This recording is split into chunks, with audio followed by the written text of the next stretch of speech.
が降りてきて遅い肩に積もれば涙の意味を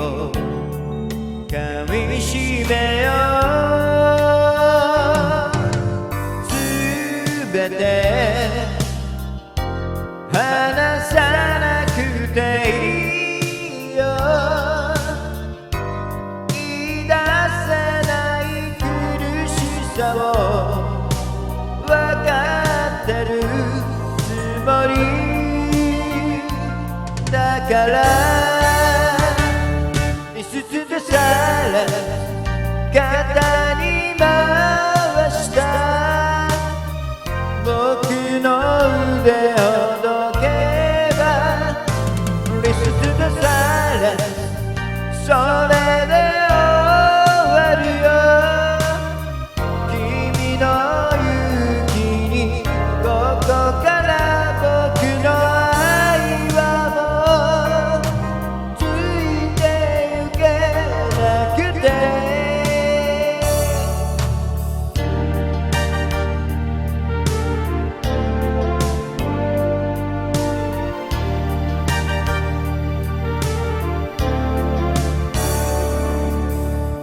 月の明かりを逃げてプールサイドのテーブルに君を守れたことが今でも僕の誇りだから好きな人を愛せばいい君が決めたことだから